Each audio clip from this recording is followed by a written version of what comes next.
You're listening to episode 82 of the Nichole Banks Podcast. I'm your host, Nichole Banks, when you're ready for something other than a nice guy.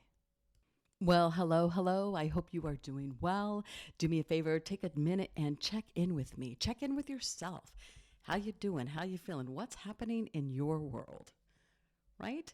So for me, this might be a weekend that I have a second grandbaby. My daughter is expecting her second, was due on the 25th. She has the gestational diabetes, so the baby is a little big. Her last baby, the first grandson, was 8.5 pounds. And so, anywho, they are at the doctor's as we speak, and they may induce her a little earlier than expected. And the baby's healthy, mom's healthy. Of course, those are the things that matter. And then, so we don't know what the sex is, so this is going to be a surprising thing. Kyson, my grandson, thinks that it is going to be a baby sister. That is what I'm hoping for, just to throw that out there. And if we get a girl, great. If we get a boy, then we have an heir and a spare. I love my fun friend Heidi. She always mentions that. Yes, I was just like Princess Diana. I have an heir and a spare. So there is that. I will accept healthy. That's all we're praying for and hoping for. So sending positive vibes to my daughter. I am making this recording as quickly as I possibly can to get on the road to be there for them as well. All right. So today, again, welcome back. You are listening to the Nichole Banks Podcast. I am your host, Nichole Banks. Today, we're going to dive into a topic that a lot of us feel a little guilty admitting. So what do you do when you're with a perfectly nice guy, but he's just not your guy? So, all right, here's what I want to do. I want to actually set the stage. You've been through a lot, right? You've healed, you've grown, and now you're out there. You're putting yourself out there. You're starting to date. You're starting to meet new people. You're exploring new connections. And then you meet him. He is sweet. He is kind. He checks off all the boxes on your list of nice guy qualities. We love that. But there's this little voice in the back of your head whispering, is this really it? Now, before I get bashed by some of you who rather be with a nice guy than, of course, a liar or a cheater or abuser, I get it. Trust me, I get it. Nice men are just that, nice. They're respectful. They're reliable. They generally make great partners. But today I'm wondering, what if you held out for something epic? What happens if you're with the nice guy and then meet the epic guy? And I mean epic as in like Jeff. I think Jeff is a nice guy, but he is epic. He has mysterious... he still holds mystery to him. He still comes out with some amazing one-liners. He's very smart. He's an amazing problem solver. And he gives support like I've never been supported before. You've heard me say it. I'm still in awe. Some of the verbiage and some of the words and the language that he uses on me, it's just like, how did you know I needed that? I can walk into a room and he'll look at my facial expression. I'll go, do you need X, Y, and Z? Or what can I help you with? You know what I mean? It's just like we know each other, and I'm just like, I'm still in awe after 10 and a half years that he's still beyond that support that I've not expected. He still pulls out these tricks. So I'm like, wow, where did that come from? I still don't know you well enough. So he's still mysterious that way. Does that make sense? I hope so. Because sometimes we get into those relationships where we finish each other's sentences, which is fine, right? Which is great and funny. But there's times where it's just like he'll say something that I've never heard him say, or in that mannerism that I'm like, I'm still getting to know you. You are amazing. You're awesome. I love it. I hope that is making sense, because the reality is just like this is my world every day, right? So of course there is nothing wrong with being with a nice guy. Again, Jeff is a nice guy. And I think nice guys are fantastic. But sometimes they might not just be the right fit for you. And that's actually where we're going today. And totally fine if you're with a nice guy and you think he's the one, okay. But I'm talking to the people, I'm talking to the women that are listening. How do you know when it's time to move on? How do you know that your nice guy may not be the nice guy for you? I'm going to throw another example out there. Remember, you've heard me say this before, right? So I was with very early on in my life, after being a Jehovah's Witness, very restrict religion, I was with someone named Terry, and Terry and he was more like a brother to me, and I just felt uncomfortable in the relationship, meaning like I didn't think it was a romantic relationship. He was just a nice guy. I wished him no harm. He's just a nice guy. He was not my nice guy. He's a good-looking guy too, but just not attracted to him. Just for some reason, something, that it was just that, not my nice guy. That was an engagement. Then my first marriage, then I dated the love, my first love, and he was a great guy, a nice guy, fun and, mysterious and all the things Jeff holds today, to this day. But that was Clint, and we were never engaged, but we had a promise ring to be engaged. I don't know if that makes sense, but back in the day, that was what we did. And we broke up. And then I married my first husband, and he was the same as Terry. He was that nice guy. I'm like, oh my God, how do I get out of this? And I didn't. I did not do it. I had already had Jasmine. I already had, my parents were pushing me into this relationship because of the religion. And you heard me share this story with you, right? And so then I married my second husband, Michael. And Michael was the fun and the mysterious and all the things, but he literally could not be monogamous, period. The end. That's it. The end. So, it's kind of crazy because it's like what we don't heal, we repeat. And so I felt like, okay, how do I break this chain? I had to heal myself. I had to figure this out, right? And what I wasn't going to do is fall into the nice guy pattern again. It's not that I didn't want a nice guy. I want a nice guy, but I want someone who's got a little something that ignites me. There you go, right? Ignites my spark. And that is full on 100% Jeff. So here's a couple of signs that I'm going to give you. Here's a couple of signs that I'm going to give you that here are some signs that it might be time to say goodbye to Mr. Nice Guy and hold out for someone who truly ignites that spark. You ready? Okay, the first one is you get bored easily. And raise your hand if this is you. You find yourself frequently zoning out or feeling uninspired when you're with him. That is a big clue that it's time to move on from this nice guy and find someone who truly ignites that spark. A healthy relationship should keep you engaged and excited, not just comfortable and complacent. There is a difference. Number 2, there's a burning desire for something more. Here's the whole reason I'm literally doing this episode. I got an email from a listener. If you want to email into the show and ask questions or comment, feel free to do so at Nichole. It's Nichole@NicholeBanks.com. And I will respond probably with an episode. But I got an email and she's basically asking, what do you do or how do you handle? I'm running into some nice guys, but I'm just not finding the one that gives me and ignites my spark. Here are the answers. Okay. So number 2 is there's a burning desire for something more, right?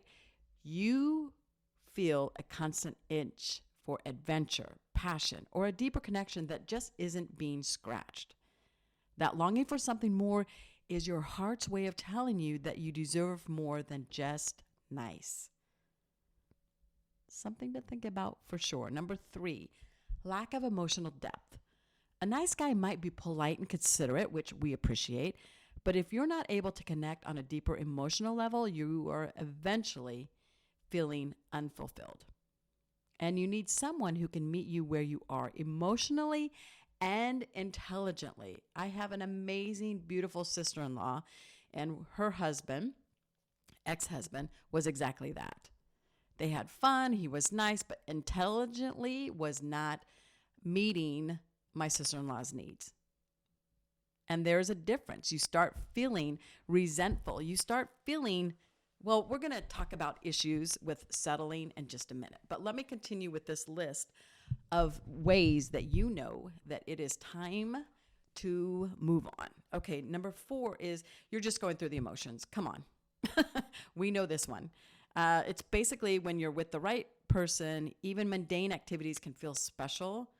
If you're just going through the emotions and not genuinely enjoying your time together, it's time to reevaluate. I know. Sometimes it is just going through the emotions. You know, there's times where it's just like, here I am. Oh, this is what we do, right?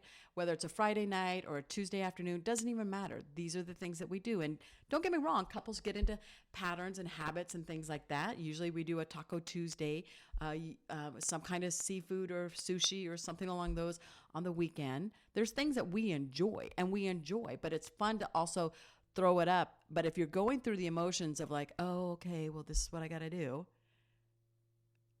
That is literally, this is just literally your sign. This is literally your sign to reevaluate. Number 5 on signs. Here's number 5. No future vision together. So when you sit back and you think about it, can you see a future with him? If not, you're consistently second guessing where things are going, and it's a sign that he may not be the one for you. Okay, so here's your sign. There's 5 of them. Let me repeat. You get bored easily. There's a burning desire for something more, a lack of emotional depth. You're just going through the emotions, and no future vision together. Okay. All 5 of those signs. And of course there are more, but these are the top 5 that, listen, it is time to move on. All right. Now here are the reasons. Okay, so here are some issues with settling, because there are people that are going, okay, well, I can settle, not a problem.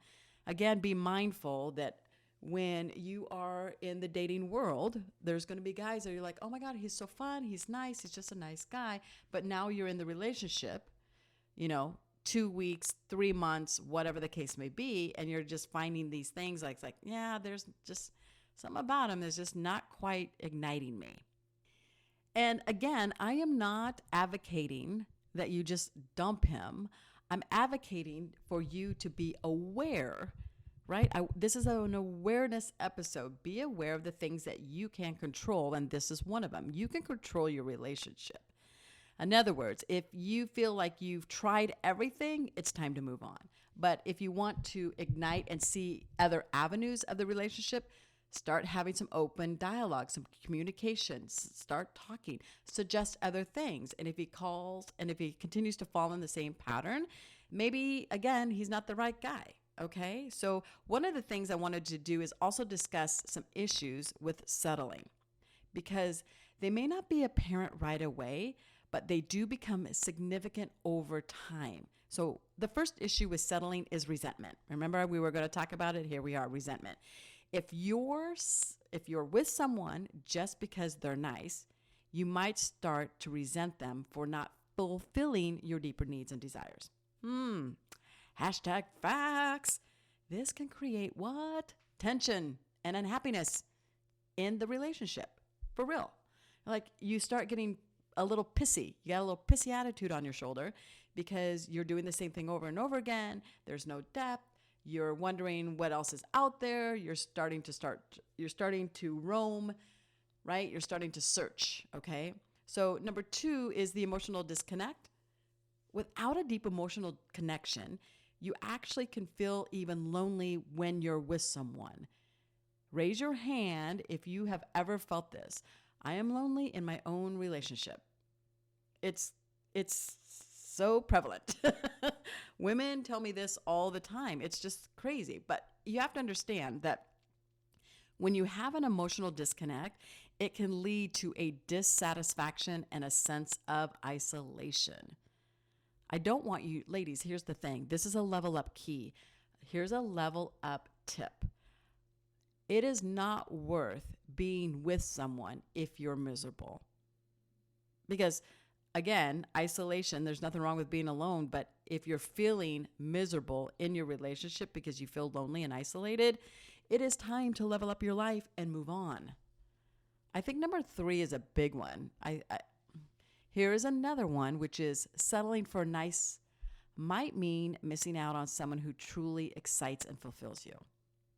So it's basically called missed opportunities. By staying in a relationship that doesn't even meet all your needs, you're not giving yourself the chance to find epic love. Like the epic partner. I love that word, epic. It's just beyond.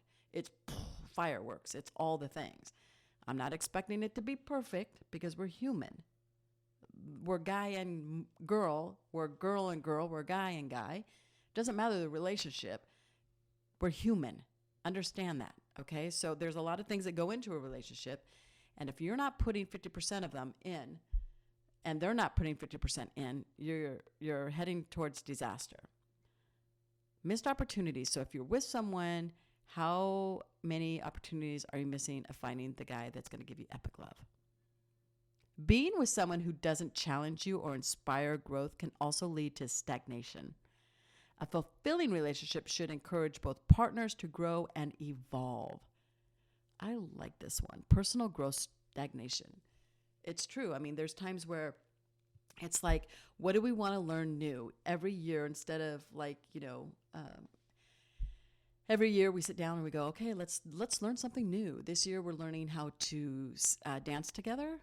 We're taking some dance classes. We're doing some stuff on YouTube, which is free. And it's been kind of fun,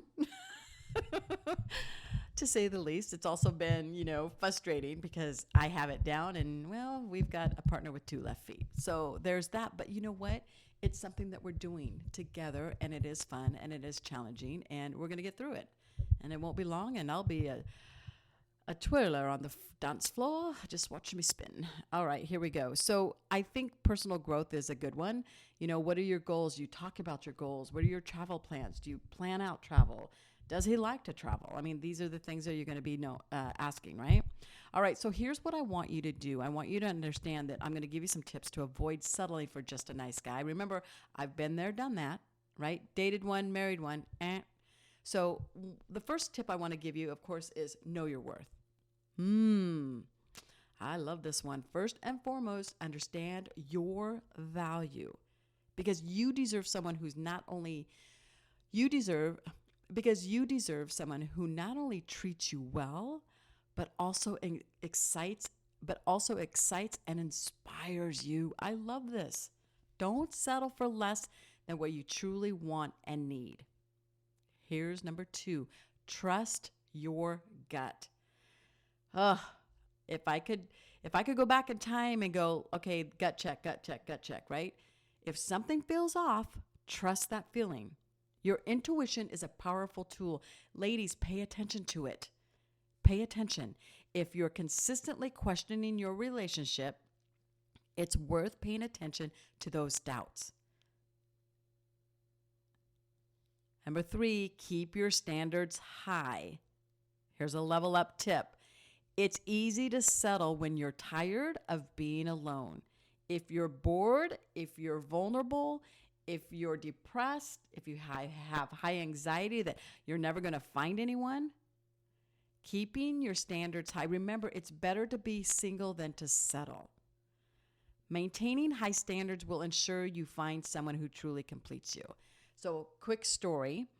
I dated a guy after, I dated a guy after my first marriage, and his name was Roger. He was a twin, identical twin, and he was so opposite of anything I've ever dated. He was really my first true worldly guy, per se, a man outside the congregation. He smoked, he gambled, he lied to me.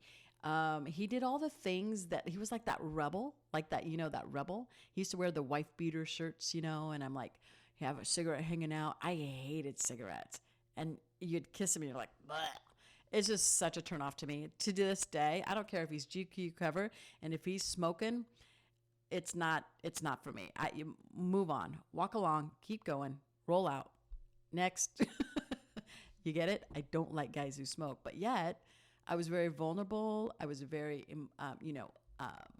high anxiety. Oh my gosh. I just got kicked out of the religion. I just got kicked out of the religion. I have having issues with my parents, or, conversations that were going awry with my parents. I'm having all these things, and I have a baby on my hip. And here comes Roger, right? Thinking I'm cute and whatever, started kind of like feeding my confidence, and started trying to, but he's doing all the things that I would not normally stand for. So it wasn't necessarily, it was like the lesson I needed. I needed to date Roger to understand I am worth more than this guy is offering me. I am moving on. And I did exactly that. So just being mindful that if you don't have standards, you're going to sit down when you get home and you're going to write a list of things that you will not tolerate. Because when you have experience that I have in dating and relationships, you recognize, listen, is it the guy or is it me? No, it's you. It's always going to be you. Remember, we show people how to treat us. I absolutely paved the whole path for Roger to treat me like shit because I never stood up for myself. So it's Valentine's Day. He says, hey, let's go out for Valentine's Day. Pick your restaurant, but can you do me a favor and make the reservation? I'm like, sure, of course I can. And I make a reservation. I get ready. I primp. I bought a new dress. I set up babysitting arrangements, all the things. And I totally 100% got stood up. Never showed up. Never showed to pick me up. Never called. Never paged me. Nothing. Back in the day, there was pagers. Nothing. Never showed up. And my girlfriend, Danette, gets home from her Valentine date. And she goes, what are you doing here? I go, I never left. She goes, what? Well, what happened? Don't know. Never showed up. But I allowed him to treat me that way. Guess what he says the next day? Oh, I fell asleep on the couch, totally forgot. Here's a box of chocolates. And I went, oh, okay, thank you. Right? I mean, OMG, we teach men how to treat us in the relationship, on the first date, on a phone call, via text. It's called boundaries, right? Empower boundaries. Sometimes we have them, sometimes we don't. I was very vulnerable in that relationship, and beautiful lesson. Just understand, beautiful lesson. So keeping your standards high is another way to avoid settling for just a nice guy. Sorry, I squirreled, went on a tangent. All right, number 4, seek emotional compatibility. So what we're going to do in this scenario is look for someone who resonates with you on a deeper level. Emotional compatibility is a key to a lasting and fulfilling relationship. And you need someone who understands and supports your emotional needs. So that's a big ask, but when you get and receive that in your epic relationship, you are like, amen. Because, wow, he is not the same that I've ever dated before. He's not the same guy I've ever dated before. It's an eye-opener. You go, wow, I didn't realize men could actually be like this. There's a lot of people that go, oh, they don't communicate. Oh, they don't show expression. They're not very emotional. Bullshit. BS, BS, BS, BS, BS. That's my BS song. Because the reality is you are giving in a little too soon. Period. The end. You're settling. You are settling. There are epic men in this world to this day. And I praise you guys. I praise you men because listen, it took me a couple of years, and I say 5 to 6 years for me to find Jeff. And I was willing and happy and content to be single until I found him. Yeah, listen to that. All right, so number 4 is seek emotional compatibility. Number 5 is being honest with yourself. Be real about what you want in a partner. It is okay to want more than just nice. It's okay to seek passion, excitement, and a deep connection. Own your desires and don't apologize for them. So if you find a guy that clicks 2 of the boxes and you settle, that is on you. You're the one that needs to change. You'll end up molding right to him, and you'll be in the same pattern of relationships you've been in before. So if we don't heal it, we repeat it. Learn your lessons, ladies. I would love for you to be honest about what you're really seeking in a partner. Now, again, we've talked about this before. I will go over it with you one more time. Back in the day, we used to write the list of a partner we wanted. Mine was always 6'2", dark hair, brown eyes, olive skin. He had to drive this car. He had to have that credit score. He had to have that much money in the bank. He had to have this kind of job with promotions in sight. Yeah, my bar was high. But the reality is, when I married, not once but twice, and then I realized, listen, wow, I'm really aiming weird. I didn't quite get to where I wanted to be with that partner, but the reality is that my standards were a little different. They were unreal expectations. And so when I redid my list, my first one, I believe, is loyalty. I changed it. It's not just an outward appearance. I want someone who's loyal. I want someone who is funny, who's got some kind of humor to him, that can laugh at himself and me, that we can laugh together. We can enjoy humor. Life is fucking funny. It is fucking funny. But I also wanted, intelligence, emotion, communication, sexuality. Let's go. Right? I also wanted discipline, someone who knows that, hey, these are the things that I have to do. But also someone who's supportive. Someone who actually gets me, is willing to listen to me. If you haven't noticed, I'm a talker. But, and he's so kind and he's so patient. And there's times where I just look at him, I go, the end. He goes, that's not the end, is it? I go, no, there's a couple more sentences, but I'll finish. I'll wrap it up now. He goes, let me have it. Just tell me. When I'm either telling a story or talking about something exciting, it doesn't matter what it is, right? But I'm also that partner that wants to ignite him as well. See, it's a 50-50. I have to be the same thing for him. So when he's got issues at work, I want to be able to be that support and listen to him as well. It's just not each other solving each other's problems. And there's times where he's like, hey, before you start, is it something you want me to just listen, or do you want me to try to come up with a solution for you or with you? I love that part of him because, again, if it's not that, then I'm sitting in the same situation that some of you guys are, and that is settling. I have settled. I have let myself go to this place of contentment, and here I am alone, isolated, and bored in this relationship. So the reminder is simply this: know your worth. Write the list of what you want. If you don't know what you want, then write the opposite list. Here's what I won't tolerate. I won't tolerate someone whose actions and words don't match. I won't tolerate someone who chews with his mouth full. Sometimes we forget about manners, right? I'm like, oh my God. I won't tolerate someone who's an alcoholic. I won't tolerate someone who's abusive. Emotionally, physically, sexually, doesn't matter. Abuse is abuse, right? I won't tolerate someone who's disrespectful to the wait staff, disrespectful to his parents, disrespectful to you. Think of the things that you think of. Think of the things that you will not tolerate. Create that list and then write the opposite. So if someone's words are matching his actions, that's someone you can trust. So he's trustworthy. If you won't tolerate someone being belligerent, that doesn't necessarily mean he has to be sober living. That doesn't mean he has to be sober living.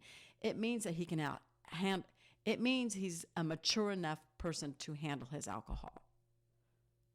I want you to create the list. If you can't create the list of the things you want, create the list of the things you won't tolerate. And then write another list of the opposite. Does that make sense? I hope it does. I think this episode is epic because, again, it's an eye-opener. There's so many women out there right now that are dating in the dating pool, that have been divorced once, twice, 3 times, that have been in relationships and they're not working. And then all of a sudden they find themselves in a relationship that they're not happy with. They've settled because they found a nice guy. The takeaway here is that while being with a nice guy is perfectly fine, it's crucial to recognize when nice isn't enough for you. Don't settle for a relationship that feels lukewarm. You deserve someone who makes you feel alive, inspired, and deeply connected. Someone who sets you on fire. Woo! Let's go. All right. Ladies and gentlemen, thank you so much for joining me today. Of course, you're listening to the Nichole Banks Podcast. I am your host, Nichole Banks. If you enjoyed this episode, please share it with your friends, leave a review, and make sure you subscribe so you never miss an episode. Remember, you're worthy of a love that sets your soul on fire. Let's get hot. Until next time, keep shining bright and never settle for anything less. Until next time, keep shining bright and never settle for anything less than epic.